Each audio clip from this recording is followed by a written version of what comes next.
बिस्मिल्लाहिर्रहमानिर्रहीम। अस्सलाम वालेकुम। ये आपका अपना डिजिटल प्लेटफॉर्म है। मैं तारिक मतीन हूँ और आज जुलाई की 9 तारीख़ है, इतवार का दिन है। ये मेरा आपसे पहला इंटरेक्शन है। एक नंबर हमारी टीम ने आपके साथ शेयर किया 031785353337। इसके ज़रिए आप मुझसे मज़ीद रब्ता कर सकते हैं। कोशिश होगी, मैं यूट्यूब पर भी कम ही कर पाता हूँ कि आप तक मैं या टीम का कोई मेंबर राब्ता कर सके, जवाब दे सके। आप अपना पैगाम वॉइस नोट की शक्ल में, वीडियो की शक्ल में, जो हम कभी कभार वीडियोज़ में शामिल भी करेंगे, और लिख कर मुझ तक पहुंचा सकते हैं। इंशाल्लाह आपसे कनेक्टिविटी बेहतर करने की ये कोशिश है। एक पाकिस्तानी, मुबैना पाकिस्तानी खातून जिन्होंने अपना एलियस, अपनी उर्फियत ज़ारा दास गुप्ता रखी थी, उन्होंने फहश वीडियोस के ज़रिए, रिझाने वाले पैगामात के ज़रिए, उस औरत ने कुछ ललचाने वाली चीज़ों के ज़रिए भारत के एक साइंसदान को फंसा लिया, पटा लिया। और फिर उस साइंसदान ने क्या किया, आज इस वीडियो में इस पर बात करेंगे। वो कि पाकिस्तान में बहुत कुछ चल रहा है। शहबाज शरीफ साहब कह रहे हैं कि army chief general Asim Munir साहब के खिलाफ इमरान खान और उनकी जमात एक मुहिम चला रही है, कातिलाना हमले की बात, मुख्तलिफ चीज़ें। शहबाज शरीफ साहब कहते हैं कि जिस तरह 9 मई नाकाम बनाया गया, ये भी नाकाम बना दिया जाएगा। शहबाज शरीफ साहब जो बातें कर रहे हैं उनमें से बहुत कम चीज़ें हमें नज़र आ रही हैं सोशल मीडिया पर भी, और मीडिया पर तो इमरान खान की कवरेज हो ही नहीं रही। लोग हैरान होकर पूछ रहे हैं कि ये चल क्या रहा है, बात किस चीज़ की कर रहे हैं, समझ में नहीं आ रहा। इमरान खान साहब इस्लामाबाद पहुंच गए हैं, शामिल तफ्तीश हो रहे हैं कुछ मामलात में। इमरान खान साहब के अब तोशाखाना केस काबिल समात करार दे दिया गया, वो मामलात बहुत तेज़ी के साथ चलेंगे। बहुत कुछ चल रहा है। इन तमाम चीज़ों के दरमियान गुज़श्ता रोज़ मैंने एक हेडलाइन देखी, उस पर लिखा हुआ था, बेबी को ब्रह्मोस पसंद है।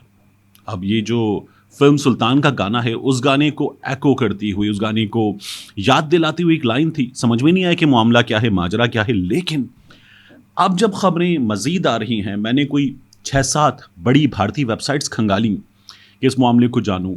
एक दो इंडिया में दोस्त हैं सहाफ़ी, जिनसे ट्विटर पे पर्सनल मैसेजेस में बात हो जाती है। हम कभी कोई ख़बर समझने के लिए उनसे बात कर लेते हैं, वो हमसे बात कर लेते हैं।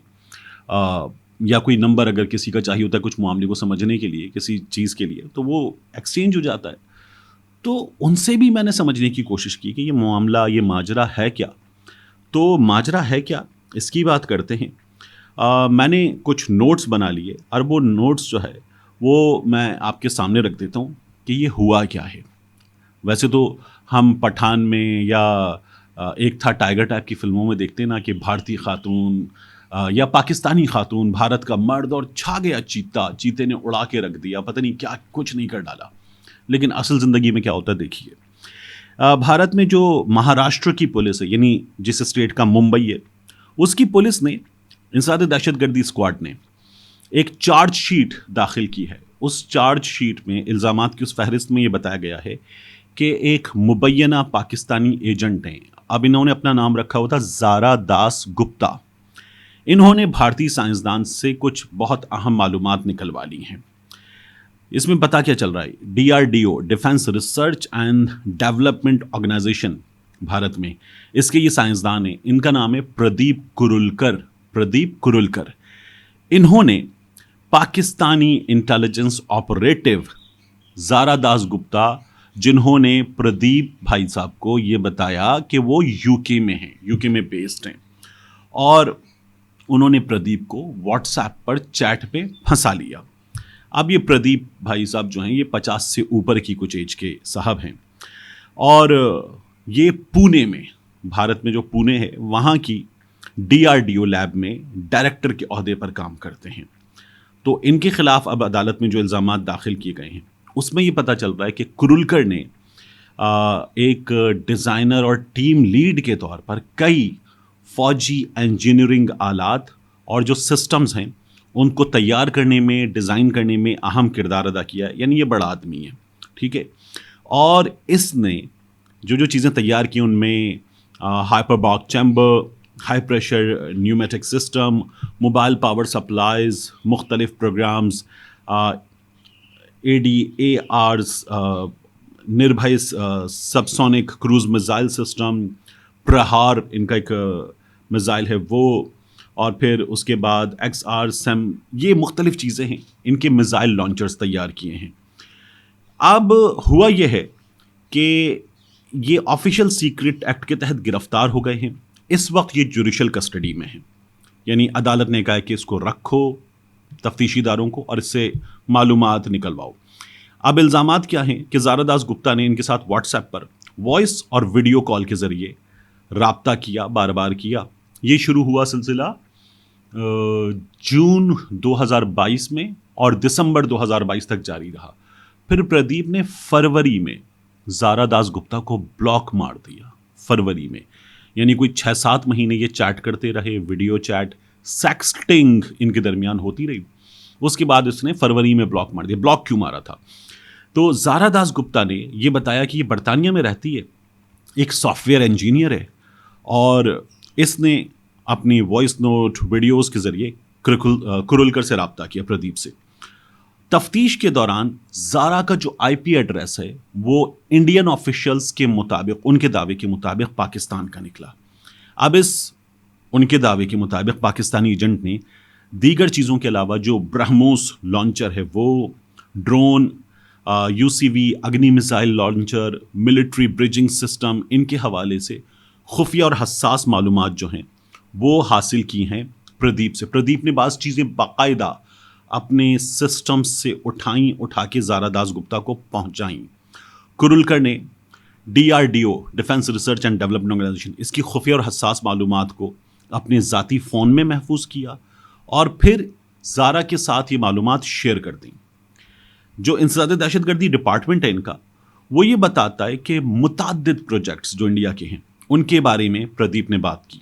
ज़मीन से हवा में मार करने वाला मिसाइल सिस्टम, मिसाइल ज़मीन पर है, हवा में अपने ऑब्जेक्ट को निशाना बना सकता है, वो ड्रोन, ब्रह्मोस और जो बग़ैर पायलट की जंगी गाड़ियां हैं वो इनकी भी मालूमात शेयर की हैं। हुआ ये कि फरवरी 2023 में कुरुलकर की जो मशकूक सरगर्मियां हैं उनकी वजह से DRDO का जो विजिलेंस सेल है, निगरानी करने वाला सेल है, उसने इंटरनल इन्वेस्टिगेशन शुरू की। अंदर उन्होंने अपनी एक तहकीकात शुरू की और कुरुलकर को जब यह अंदाज़ा हुआ कि तहकीकात शुरू हो गई हैं तो कुरुलकर ने ज़ारा दास गुप्ता का नंबर ब्लॉक कर दिया। जैसे ही उसने, यानी अब जो पकड़ा गया उसका फ़ोन, तो उस फ़ोन को फिर उन्होंने फॉरेंसिक किया, उसका तमाम चीज़ें खंगाली, तो ये भी पता चला कि जब प्रदीप ने ज़ारा दास गुप्ता का नंबर ब्लॉक किया जिस पर ये तमाम मालूमात दे चुका था, तो फिर एक भारतीय नंबर से, व्हाट्सएप से प्रदीप को एक पैगाम आया जिसमें कहा गया कि क्यों मेरा ज़ारा दास गुप्ता वाला नंबर ब्लॉक क्यों कर दिया है। चैट रिकॉर्ड से ये पता चल रहा है कि कुरुलकर ने अपने पर्सनल और ऑफिशियल शेड्यूल्स के साथ साथ अपनी जो लोकेशंस हैं, मुख्तलिफ लोकेशंस, वो भी ज़ारा दास गुप्ता के साथ शेयर की और ऑफिशियल्स ये बता रहे हैं कि ऐसी मालूमात किसी के साथ भी शेयर नहीं की जा सकती। हमारी हसास तरीन मालूमात मुबैना पाकिस्तानी जासूस के साथ शेयर हो गई हैं, हमारी सिक्योरिटी जो है वो कंप्रोमाइज़ हो गई है। दुनिया लगी हुई इस वक्त सचिन और सीमा की लव स्टोरी पर। सीमा एक पाकिस्तानी खातून यहाँ खैरपुर की थी, खैरपुर से शादी होकर कराची आई, उसके शौहर ने लव मैरिज की, सीमा के 4 बच्चे थे, शौहर मजबूर गरीब आदमी हालात बेहतर करने के लिए सऊदी अरब चला गया, वहाँ से पैसे कमा के घर भेज रहा था, कराची में एक घर भी ख़रीदा गया। सीमा की PUBG पर दोस्ती हुई सचिन के साथ, सीमा ने बेच बाच के सब कुछ, अपने शौहर को वहाँ बताया भी नहीं और सीमा चली गई सीधी नेपाल, दुबई से नेपाल, नेपाल से बस में बैठी नोएडा और पहुँच गई सचिन के पास, सचिन के साथ रह रही थी। सीमा इंटरव्यू में कह रही है मैंने हिंदू धर्म स्वीकार कर लिया है, मुझे यहाँ पर रहने दिया जाए। अब जो हैदर भाई साहब सऊदी अरब में बैठे हुए, सीमा के शौहर 4 बच्चों के अब्बा, वो कह रहे हैं इसको यहाँ भेज दो। दुनिया इन खबरों में लगी हुई है और यहाँ पीछे ज़ारा दास गुप्ता की खबर आ गई है। ये जो बंदा होता है ना, पाकिस्तानी हो या इंडियन हो, हम एक ही जैसी चीज़ें हैं, ये ऐसे करके रिझाने में आता है। ये हमारे यहाँ अक्सर हनी ट्रैप की कहानी आती है ना, और उन कहानियों में जो है निकलता यह है कि बंदे को एक मैसेज आया, फेसबुक पे एक आम सा मैसेज था, सब के लिए मुलाजिम रखूँगी, पैसे भी दूंगी, रिहाइश भी दूंगी, खाना भी दूंगी, इतने पैसे दूंगी, और एक खातून आम सी बेचारी पत्नी किसी जमीला शकीला किसी की भी तस्वीर उठा के लगा देंगे। लोग नीचे हज़ारों लाखों की तादाद में मैसेज करेंगे। उनमें से कुछ लोग बाकायदा बावले संजीदा होकर मैसेज कर देंगे और उसके बाद वो बुला लेगी, आ जाओ। एक खातून की आवाज़ भी आ जाएगी, आ जाओ। वो चला जाएगा बेचारा और हनी ट्रैप हो जाएगा, कच्चे के इलाके में फंस गया जाके। वीडियोस घर वालों को आ रही हैं, बाद में फंस गया, भेजो पैसे, निकालो मुझे। ये वाली कहानियां तो ठीक है, ये काम इतने ऊपर के लेवल तक हो रहा है, इंडिया पाकिस्तान यहाँ तक, वहाँ से भी ऐसे काम होते हैं। तो ये जो बंदा है ना, ये फंसने के लिए उल्लुओं की तरह हमेशा तैयार होता है। तो इसी तरह की एक बहुत बड़ी कहानी, कुछ नहीं निकलेगा इसमें से आगे जाके। प्रदीप भाई साहब को सजा वजा हो जाएगी। ये ज़ारा दास गुप्ता कौन है बेचारे को शायद बाद में पता भी ना चले, हो सकता है कोई एक शक्ल वकल निकल आए और पता नहीं उसने अपने चेहरे की तो वीडियो मुमकिन है भेजी भी ना हो, लेकिन मारा गया। तो ये सब चलता रहता है। और हमारे यहाँ जो है वो बताया जाता है कि सीमा सचिन के पास चली गई है। उन खबरों के दरमियान में ये खबर आती है। ये खबर हमारे यहाँ इस पर इसलिए भी तवज्जो नहीं जा रही इस वक्त क्योंकि और भी बहुत कुछ है जो पाकिस्तान में चल रहा है, जिसमें शहबाज शरीफ साहब जो हैं वो हर चीज़ का जिम्मेदार इमरान खान को करार दे रहे हैं। बड़ी बड़ी खबरें हैं, उन पर भी नज़र हमारी जानी चाहिए। मिलते हैं इंशाल्लाह आपसे अगली वीडियो में।